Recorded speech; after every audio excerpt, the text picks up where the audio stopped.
Welcome to 69 TV. నేను మీ కిరణ్ కుమార్. బులెటిన్లోకి వెళ్లే ముందు హెడ్లైన్ ఒకసారి చూద్దాం. చిరంజీవి సానుకూల చర్యల వల్లనే సమస్య పరిష్కారం జరిగింది. బాలకృష్ణ కామెంట్స్పై స్పందించిన ఆర్ నారాయణమూర్తి.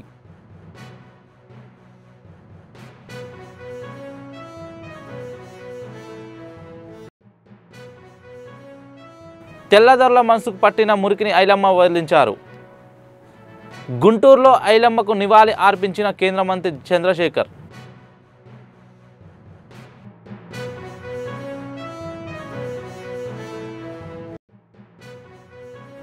బాలకృష్ణ మాట్లాడిన మాటలను తలదించుకోవాలి. ఎమ్మెల్యే వ్యాఖ్యలను తీవ్రంగా ఖండించిన వైసీపీ నేత నారాయణ స్వామి.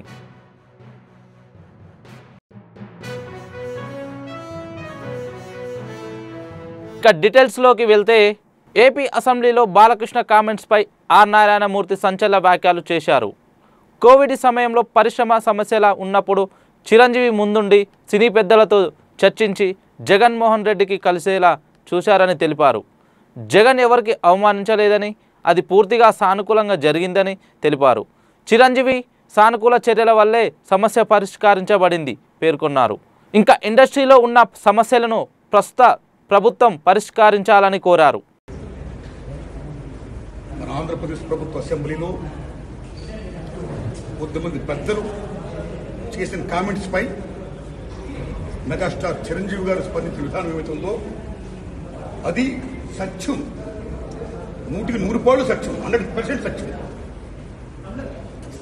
అప్పుడు వైఎస్ జగన్మోహన్ రెడ్డి గారి హయాంలో ఆయన సీఎంగా ఉన్నప్పుడు, పేరు నాని గారు సినిమాటోగ్రఫీ మంత్రిగా ఉన్నప్పుడు ఇండస్ట్రీ నుంచి చిరంజీవి గారితో పాటు చాలా మందిని వారు ఆహ్వానించారు. అందులో నేను కూడా ఒకండి. చిరంజీవి గారు మాట్లాడుతూ ఆర్ నారాయణమూర్తి కూడా వచ్చాడు మాతో అన్నారు. కాబట్టి చాలా మంది మీలాంటి మిత్రులు నన్ను ఈవేళ అక్కడ ఏం జరిగిందని అడుగుతున్నారు. కాబట్టి చెప్పాల్సిన బాధ్యత నాపై ఉంది. కాబట్టి నేను చెప్తున్నా, సత్యం చెప్తున్నాను మీకు. జగన్మోహన్ రెడ్డి గారి గవర్నమెంట్ మా సినిమా కళాకారులు కానీ చిరంజీవి గారిని కానీ ఎవరిని కూడా అవమానించలేదు, చాలా గౌరవించారు. సత్యం. ఎందుకంటే కోవిడ్ కష్టకాలంలో సినిమా రంగం ఏమైపోద్ది అని భయోందనతో ఉన్న దశలో పరిశ్రమ పెద్దలందరూ కలిసి చిరంజీవి గారిని కలిశారు. పరిశ్రమ పెద్దగా ఆయన భావించి, ఆయన గౌరవించి నన్ను ఆహ్వానించారు. చిరంజీవి గారు స్వయంగా నాకు ఫోన్ చేశారు కూడా. అదే సంస్కారం. అప్పుడు నేను ఢిల్లీలో ఉన్నా. నారాయణమూర్తి ఇండస్ట్రీ క్లిష్ట పరిస్థితిలో ఉంది. భారీ చిత్రాలతో పాటు సగటు సినిమా తీసిన ఇలాంటి వాడు అందరూ కూడా రావాలి, మీ ఒపీనియన్స్ చెప్పాలి, మనందరం ప్రభుత్వాన్ని కలవాలి, ప్రభుత్వం నుంచి మనకి ఏ సహాయ శాఖలు వస్తాయో మనం స్వీకరించాలి, మనం విన్నవించాలి అని చిరంజీవి గారు చెప్పడం, అందరూ మీట్ అవడం చిరంజీవి గారి ఇంట్లోనే ఇది జరిగింది. అప్పుడు అనేక మంది వారి యొక్క అభిప్రాయాలు చెప్పారు. ఆయన్ని తీసుకుని మన సీఎం గారి గారితో నేను చెప్పారు. వారు సీఎం గారితో మాట్లాడారు స్వయంగా. అలాగే నేను కూడా పేరు నాని గారిని వెళ్ళి విజ్ఞప్తి చేశాను బందర్లో. అలా చాలా మంది విజ్ఞప్తి చేశారు. ముఖ్యంగా చిరంజీవి గారు తీసుకున్న రోలు సెల్యూట్, హోల్ హార్టెడ్ టెలింగ్. పరిశ్రమ పెద్దగా వాటికి బెస్ట్ రోల్ ఈ ప్లేడ్ దట్ డే. ఆయన ఎవరు అవమానించాల, తను గౌరవించారు. మమ్మల్ని ఎవరు అవమానించాల, తను గౌరవించారు. మేమందరూ అటు వెళ్ళాం, సమస్యలను చెప్పాం. సీఎం జగన్మోహన్ రెడ్డి గారు సానుకూలంగా స్పందించారు. పేరు నాని గారితో మాట్లాడి ఏం కావాలో మొత్తం తీసుకోండి అన్ని మనం చేద్దాం అని కూడా చెప్పారు. ఇది జరిగిన సత్యం అండి, ఇది జరిగిన సత్యం. ఓకే, ఆ సమస్యలు ఇంకా ఉన్నాయి. Still it's going on. ఆయన ప్రభుత్వం ఇప్పుడు లేదు. ఇప్పుడు మన చంద్రబాబు నాయుడు గవర్నమెంట్ వచ్చింది. ఇప్పుడు ఈ గవర్నమెంట్ లో ఆనాడు ఎక్కడ ప్రియాంబుల్, గత గవర్నమెంట్ లో ఏ ప్రియాంబుల్ ఉందో, ఏ ప్రజలకి ఏ సమస్యలు ఉన్నాయో, ఏ ఇండస్ట్రీకి, cinema industry, anybody anything else, వాళ్ళకి ఏ సమస్యలు ఉన్నాయో అకార్డింగ్ టు ప్రియాంబుల్ గత ప్రభుత్వంలో ప్రజలు విన్నవించుకున్న విన్నపాలు ఏమైతే ఉన్నాయో ఆ విన్నపాలని ఇప్పుడు, ఆ సమస్యలు ఇప్పుడున్న ప్రభుత్వం చంద్రబాబు నాయుడు హయాంలో నెరవేర్చాలని, దానికి సినిమాటోగ్రఫీ మంత్రి గారు దుర్గేష్ గారు సహకరించాలని, మన తెలుగు ఇండస్ట్రీ వెళ్లి ఇవాళ డిప్యూటీ సీఎంగా ఉన్న పవన్ కళ్యాణ్ గారు చొరవ తీసుకోవాలని నేను విజ్ఞప్తి చేస్తూ మా సమస్యల్ని, మన పరిశ్రమ సమస్యల్ని క్లియర్ చేయాల్సిందిగా మనస్ఫూర్తిగా వారిని కోరుకుంటున్నా. Thanks a lot. గుంటూరులో రింగ్ రోడ్ వద్ద చాకలి ఐలమ్మ 130వ జయంతి సందర్భంగా కేంద్ర సహాయ మంత్రి చంద్రశేఖర్ పాల్గొన్నారు. ఈ సందర్భంగా ఆయన మాట్లాడుతూ తెల్లదొరల కాలంలో తన భూమి కోసం పోరాడి ఇతర మహిళలను చైతన్యపరిచిన ఐలమ్మను కొనియాడారు. తెల్లదొరల మనసుకు పట్టిన మురికిని ఐలమ్మ వదిలించారని ఆయన అన్నారు. నేటి తరాలకు ఐలమ్మ జీవితం ఆదర్శమని చంద్రశేఖర్ తెలిపారు. ఐలమ్మ గారి గురించి నాకు కూడా వాస్తవంగా ఇంతకుముందు ఎక్కువ తెలియదు. నేను అన్ని తెలుసుకున్న ఈ కార్యక్రమం గురించి వచ్చేటప్పుడు అసలు ఏం జరిగింది అని. మరి ఆ రోజుల్లో తాను కష్టపడి పండించినటువంటి పంటని దోచుకుంటే తాను తిరగబడటమే కాకుండా ఆ రోజుల్లో చుట్టుపక్కల గ్రామాల్లో ఉన్న వారందరినీ చైతన్యపరిచి మొట్టమొదటిసారిగా మహిళలందరినీ కూడా చైతన్యపరిచి తన భూమిని తను సాధించుకున్నటువంటి గొప్ప వ్యక్తి ఐలమ్మ గారు అని చెప్పి తెలుసుకున్న తర్వాత నాకు కూడా చాలా ఆనందం వేసింది. అంటే ఆ రోజుల్లో కేవలం దొరల బట్టలకు ఉండేటువంటి మురికే కాకుండా వారి మనసుకు అంటుకున్న మురికిని కూడా తొలగించినటువంటి గొప్ప వ్యక్తి ఐలమ్మ గారు అని చెప్పి తెలుసుకున్నాక చాలా ఆనందం వేసింది.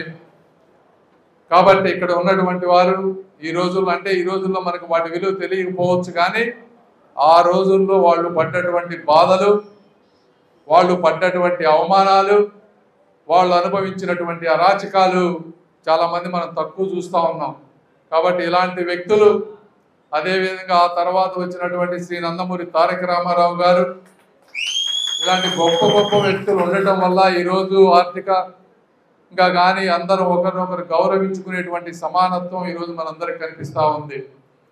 మరి ఒక్కసారి తెలుగుదేశం పార్టీ గురించి ఆలోచిస్తే ఆ రోజుల్లో ఎవరికి తెలియని రోజుల్లో బీసీలకి రిజర్వేషన్లు, విద్యా ఉపాధిలో రిజర్వేషన్లు పెట్టడం కానీ, అదేవిధంగా రాజకీయాల్లో వెనకబడిపోతున్నారు అని చెప్పి ఎక్కడెక్కడో ఉన్నటువంటి చదువుకున్న వాళ్ళందరినీ వెతికి డాక్టర్లు, లాయర్లు వీళ్ళందరినీ తీసుకొని వచ్చి రాజకీయాల్లో గొప్ప గొప్ప పదవులు అలంకరించే విధంగా తయారు చేయటం కానీ, అదేవిధంగా బీసీలకి స్కాలర్షిప్స్ కానీ, హాస్టల్స్ కానీ, వృత్తిరీత్యా అంటే వీవర్స్ని, వాషర్స్ని, ఈ విధంగా బార్బర్స్ని సపరేట్గా డిఫరెంట్ కార్పొరేషన్లు పెట్టి వారికి ఆర్థికంగా కావాల్సినటువంటి ఒక సామర్థ్యాన్ని, ఆత్మవిశ్వాసాన్ని పెంచినటువంటి మహోన్నతమైనటువంటి వ్యక్తులు ఆ రోజు నందమూరి తారక రామారావు గారు.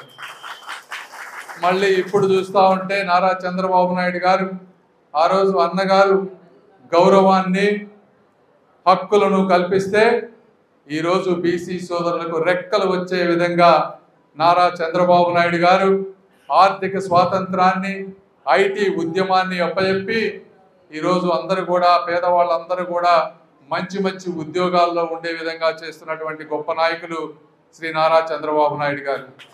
ఈరోజు చూస్తే మంచి పేరు తెచ్చుకున్నటువంటి కేంద్ర మంత్రి శ్రీ రామ్మోహన్ నాయుడు గారు, యంగెస్ట్ మినిస్టర్ కూడా మరి బీసీ సామాజిక వర్గానికి చెందినటువంటి వ్యక్తి.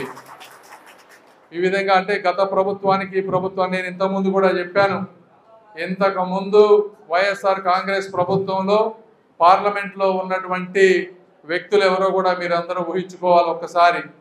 అరాచకాలు చేసినటువంటి ఆ మిథున్ రెడ్డి గారు ఏకవచనంతో ఇప్పటికీ, అంటే ఈ రోజుకి కూడా ఏకవచనంతో అగౌరవంగా మాట్లాడేటువంటి వ్యక్తులు అక్కడ ఉంటే, ఈరోజు దేశం మొత్తం కూడా విమానశాఖ మంత్రిగా ఒక అద్భుతంగా పనిచేస్తున్నటువంటి రామ్మోహన్ నాయుడు గారిని చేసినటువంటి పార్టీ కూడా తెలుగుదేశం పార్టీ అని మీరందరూ ఒకసారి గుర్తుపెట్టుకోవాలి. కాబట్టి తెలుగుదేశం అంటే బీసీలు, బీసీలు అంటే తెలుగుదేశం. మరి ఈరోజు వెస్ట్ నియోజకవర్గం చూస్తే, వెస్ట్ నియోజకవర్గంలో కూడా మరి మంచి గల్లా మాధవి గారిని ఈరోజు తీసుకొచ్చారు. చాలా మంచి వ్యక్తి, వ్యక్తిగతంగా చెప్తున్నా, మా ఎమ్మెల్యే నేను చెప్పడం లేదు, కానీ మంచి వ్యక్తి, సమాజం పట్ల స్పృహ ఉన్నటువంటి వ్యక్తి, సమస్యలపై రాజకీయంగా ఆలోచించకుండా తర్వాత ఏదేమైనా ముందు మాట్లాడేసి ఫైట్ చేసేటువంటి వ్యక్తి. జనరల్గా రాజకీయాల్లో వచ్చిన వాళ్ళు గబక్కన ఎవరేమనుకుంటారు అని చెప్పి ఆలోచించి 1-4 సార్లు మాట్లాడతారు. పొద్దున్నే మళ్ళీ ఇవాళ కూడా నాకు ఒక 2 మెసేజ్లు పెట్టారు శానిటేషన్ మీద. సార్ ఇక్కడంతా శానిటేషన్ చూడండి, సరిగా లేదు, ఇంకొకటి ఈ విధంగా మీరు చేయాలని చెప్పి నాకు ఇట్లా రోజు మెసేజ్లు పెడతా ఉంటారు. అంటే ఇటువంటి అవకాశాలు కల్పిస్తే అద్భుతమైన నాయకులు తయారవుతారనే దానికి స్టేజ్ మీద ఉన్నటువంటి గల్లా మాధవి గారు కూడా ఒక ఉదాహరణ నేను తెలియజేస్తా ఉన్నా. మీరు ఏదైతే అడుగుతా ఉన్నారో చంద్రబాబు నాయుడు గారు మాకంటే మీకు ఎక్కువ బాగా తెలుసు. తెలుగుదేశం పార్టీలో ఎక్కువ న్యాయం జరిగేది బీసీలకే. కాబట్టి మీరు అడగకపోయినా కూడా ఆయనే తీసుకొచ్చి ఇస్తారు ఏమేమి ఇవ్వాలో ఎంత ఇవ్వాలో. ఈ రోజున మరి స్థానిక సంస్థల్లో 33% రిజర్వేషన్ తీసుకొచ్చి అవి పక్కాగా అమలు జరిగే విధంగా చేసినటువంటి వ్యక్తి కూడా చంద్రబాబు నాయుడు గారు. గత ప్రభుత్వంలో ఆదరణ పథకం ద్వారా అన్ని పనిముట్లు తీసుకొచ్చి పెట్టినటువంటి వ్యక్తి నారా చంద్రబాబు నాయుడు గారు. ఏదేమైనప్పటికీ తెలుగుదేశం పార్టీ ఎప్పుడు కూడా బీసీలు పార్టీ అని మీరు గుర్తుపెట్టుకోవాలి. మీరే మా బలం, మీరే మా స్వరం, మీరే మా ప్రపంచం అని చెప్పి మీ అందరికీ తెలియజేసుకుంటూ ఈ కార్యక్రమానికి నన్ను ఆహ్వానించినందుకు మరొకసారి ధన్యవాదాలు తెలుపుకుంటూ రాష్ట్ర నలుమూలల నుంచి మీరు వచ్చిన అందరికీ కూడా మనస్ఫూర్తిగా ధన్యవాదాలు తెలుపుకుంటూ క్షేమంగా వెళ్ళాలని కోరుకుంటూ సెలవు తీసుకుంటున్నాను. Thank you. Hindupur MLA Balakrishna వ్యాఖ్యలపై మాజీ ఉప ముఖ్యమంత్రి నారాయణ స్వామి తీవ్రంగా స్పందించారు. పుత్తూరులోని తన కార్యాలయంలో మీడియాతో మాట్లాడుతూ అసెంబ్లీని పవిత్ర దేవాలయంగా భావిస్తారని, బాలకృష్ణ మాట్లాడిన మాటను తలదించుకోవాలని అన్నారు. మీకందరికి కూడా నేను ముందు కృతజ్ఞతలు తెలుపుతున్నాను. ఎందుకంటే ఇది ప్రజలకు మంచి మెసేజ్ కూడా పోవాలి. అసెంబ్లీ అంటేనే ఒక పవిత్రమైన దేవాలయం అని చెప్పేసి అసెంబ్లీని, పార్లమెంట్ని అది దేవాలయం అనే ఆలోచనతో ప్రతి ఒక్కరూ ఎంత కోట్లు ఉన్నా కానీ అసెంబ్లీకి పోయేవాడు చాలా గట్టిగా ప్రజల చేత ఎన్నుకోబడినోడు. ప్రజల సమస్యల గురించి మాట్లాడాల్సిన అసెంబ్లీ కడాన ఏమైందంటే నిన్న బాలకృష్ణ మాట్లాడుతుంటే మనిషిగా పుట్టిన ప్రతి ఒక్కరికి కూడా మానవత్వంతో మాట్లాడాలా, కృతజ్ఞతతో మాట్లాడాలా. నేను బాలకృష్ణని వ్యతిరేకించడం కాదు కానీ ఆయన ఆ విధంగా మాట్లాడిన దానికి ఎంత తల వంచుకోవాలన్నా అతను తల వంచుకోవాలి. కారణం ఏమంటే రాజశేఖర రెడ్డి గారు ఉండేటప్పుడు వాళ్ళ ఇంట్లో ఏ విధంగా జరిగింది, ఆ కుటుంబ సభ్యులంతా కూడా ఏ విధంగా రాజశేఖర రెడ్డి దగ్గరికి పోయినారు, ఒక మానవత్వంగా ఉన్న. అందుకే నేను రాజశేఖర రెడ్డి గారిని యుగ పురుషుడు అంటుంటాను. బాలకృష్ణ గారు చేసిన పనికి ఆయన కేసు కానీ పెట్టింటే శాశ్వతంగా జైల్లో ఉండాల్సిన పరిస్థితి వచ్చి ఉంటుంది. ఒక మానవత్వంతో అందులో మెంటల్ అనే ఒక సర్టిఫికేట్ తెచ్చి పెట్టుకొని ఆయన సపోర్ట్ చేసింది కాబట్టి కృతజ్ఞత లేకుండా మాట్లాడినాడు. రెండోది జగన్మోహన్ రెడ్డి కూడా బాలకృష్ణకి ఫ్యాను. జగన్మోహన్ రెడ్డి గారు బాలకృష్ణకి పెద్ద ఫ్యాన్. ఆయన అటువంటి బాలకృష్ణ వ్యక్తిత్వాన్ని చంపుకొని ఎందుకు ఆ విధంగా మాట్లాడుతున్నాడో నాకు అర్థం కాలేదు.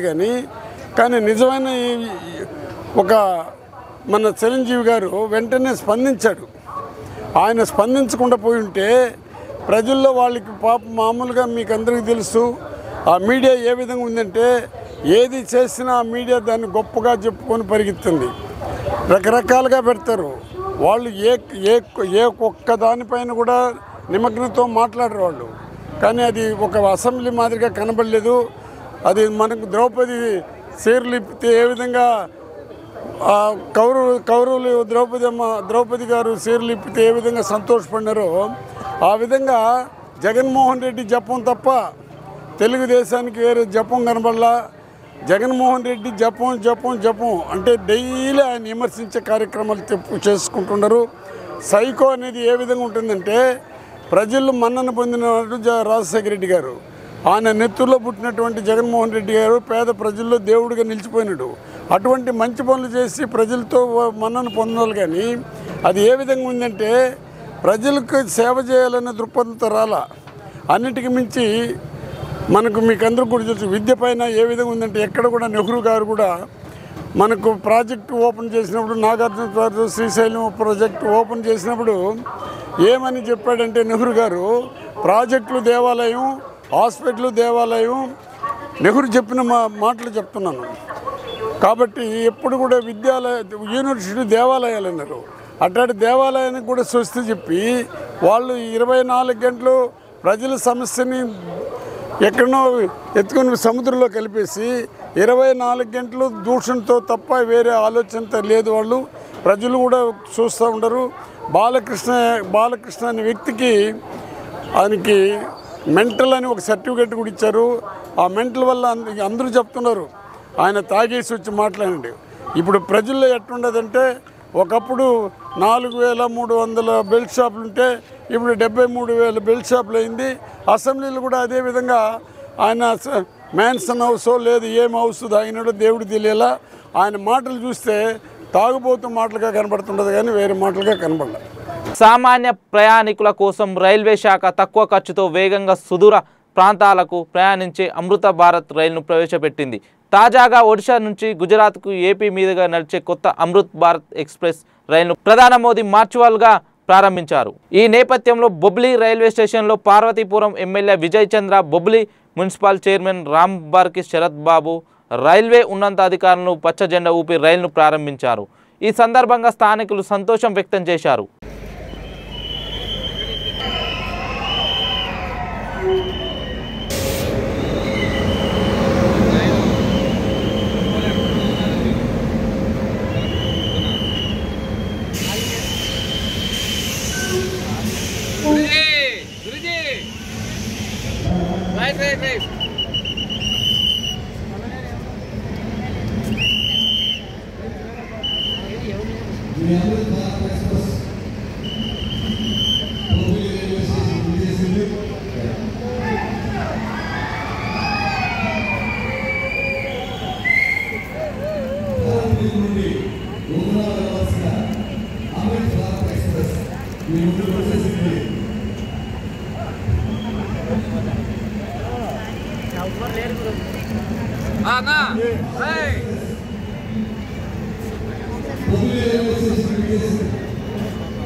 మూసీ నదుల ఉధృతిలో ఒక రోజులోనే రికార్డు స్థాయిలో హైదరాబాద్ జంట జలాశయాలకు భారీ స్థాయిలో వరద పోటెత్తింది.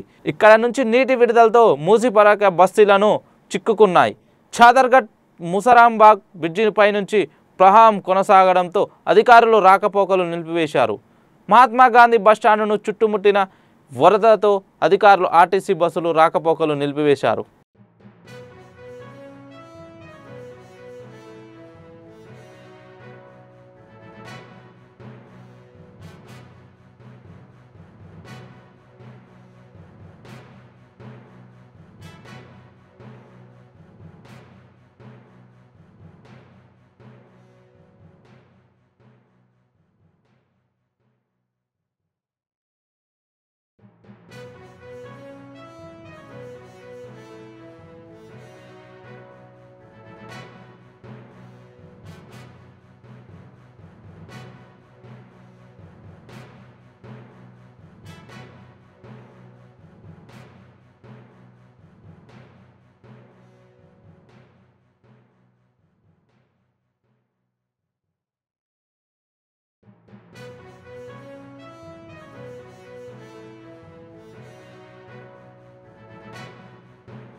తిరుమల శ్రీవారి సాలకట్ల బ్రహ్మోత్సవంలో 4వ రోజైన శ్రీదేవి భూదేవి సమేత శ్రీ మల్లయ్యప్ప స్వామి స్వర్వభూముల వాహనంపై శ్రీ బగాసురవద అలంకారంలో దర్శనమించారు.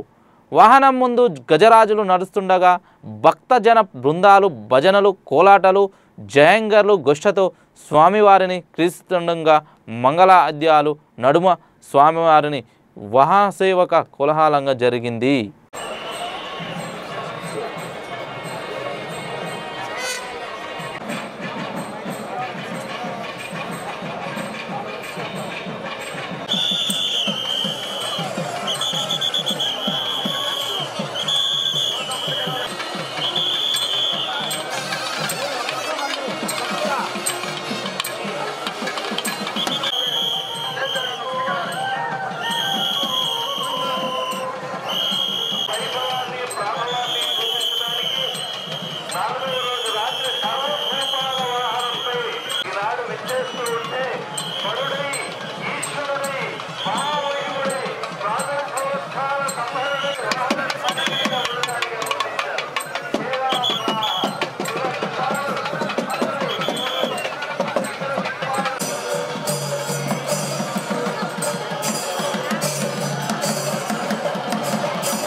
టీవీకే అధ్యక్షుడు విజయ్ నిర్వహించిన ర్యాలీలో అపశృతి చోటు చేసుకుంది. తమిళనాడులోని కారూరులో నిర్వహించిన ర్యాలీలో తొక్కిసలాట జరిగి పలువురు చిన్నారులు సహా 10 మంది మరణించినట్టు తెలుస్తుంది. మరికొందరు అస్వస్థతకు గురికాక వారిని సమీపంలోని ఆసుపత్రికి తరలించి చికిత్స అందిస్తున్నారు. బాధితుల్లో పలువురు పరిస్థితి విషమంగా ఉన్నట్లు తెలుస్తుంది. కరూరు ప్రచార సభకు భారీ సంఖ్యలో కార్యకర్తలు, అభిమానులు తరలివచ్చారు. విజయ్ ప్రసంగిస్తున్న సమయంలో తొక్కిసలాట చోటు చేసుకుంది. పరిస్థితి గమనించిన విజయ్ ప్రసంగాన్ని మధ్యలోనే ఆపేసి వారి నీళ్లు బాటిళ్లను అందించారు. భారీ సమూహంలో అంబులెన్సులు అక్కడికి చేరుకోవడం ఇబ్బందిగా మారింది.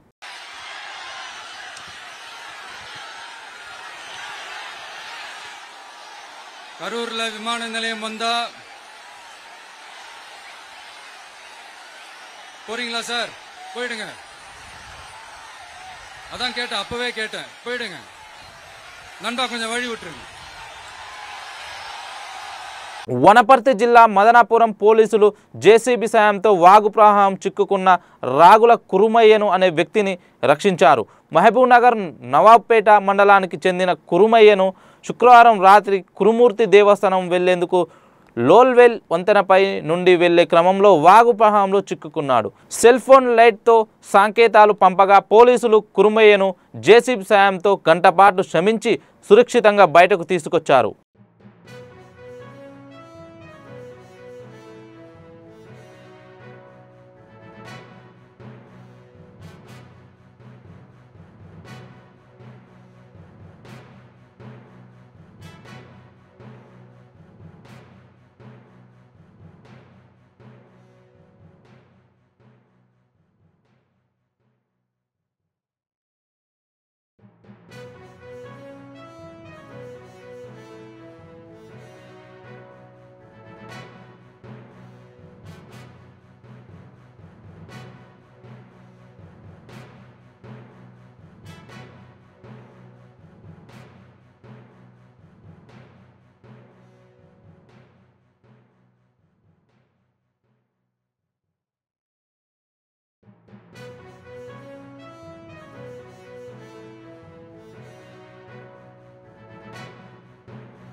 శ్రీదేవి శరన్న నవరాత్రుల సందర్భంగా విశాఖపట్నంలోని కనక మహాలక్ష్మి అమ్మవారి దేవస్థానం నుంచి విజయవాడ ఇంద్రకీలాద్రిపై వెంచేసి ఉన్న దుర్గమ్మకు సారె సమర్పించారు. ఆలయ executive officer Shobharani, executive engineering Ramana, EEO Anand Kumar తదితరులు పట్టు వస్త్రాలు, పసుపు కుంకుమను విజయవాడకు తీసుకెళ్లి అమ్మవారికి సమర్పించారు. దుర్గమ్మ నవరాత్రోత్సవాలు అత్యంత వైభవంగా జరుగుతున్నాయి.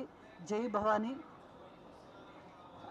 రాష్ట్ర ప్రభుత్వం ఎంతో శ్రమ కోర్చి పై అత్యున్నత అధికారుల నుంచి, సీఎం గారి దగ్గర నుంచి, మినిస్టర్ గారు, ఎన్విరాన్మెంట్ మినిస్టర్ గారి దగ్గర నుంచి ఇతర మినిస్టర్లు, అన్ని డిపార్ట్మెంట్ల సహకారంతో, పోలీస్ వారు, రెవెన్యూ వారు, మెడికల్, మున్సిపాలిటీ తదితర ఫైర్, వీరందరి సహాయ సహకారాలతో ఈ ఉత్సవాలు అత్యున్నతంగా, అత్యద్భుతంగా జరుగుతున్నాయి. భక్తులందరికీ వెంటనే దర్శనం ఇచ్చే ఏర్పాట్లు జరుగుతున్నాయి. ఇవన్నీ ఇంత బాగా అద్భుతంగా చేసిన భక్తులందరికీ వెంటనే ఎటువంటి ఇబ్బంది లేకుండా దర్శనం ఇస్తున్న మన ప్రభుత్వం వారికి, అన్ని డిపార్ట్మెంట్ల వారికి మా కృతజ్ఞతలు. ఏర్పాట్లు చాలా బాగున్నాయి. భక్తులందరూ అమ్మవారిని దర్శించి ఆశీస్సులు తీసుకోవాల్సిందిగా కోరుతున్నాం. జై భవానీ.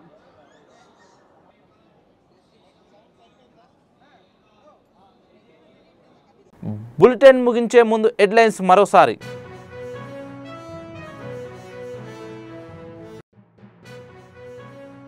చిరంజీవి సానుకూల చర్యల వల్లనే సమస్య పరిష్కారం జరిగింది. బాలకృష్ణ కామెంట్స్పై స్పందించిన ఆర్ నారాయణమూర్తి.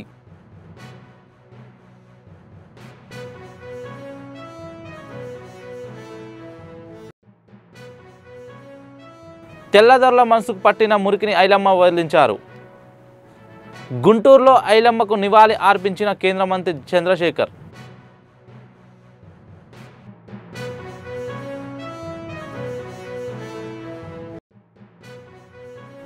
బాలకృష్ణ మాట్లాడిన మాటలను తలదించుకోవాలి. ఎమ్మెల్యే వ్యాఖ్యలను తీవ్రంగా ఖండించిన వైసీపీ నేత నారాయణ స్వామి.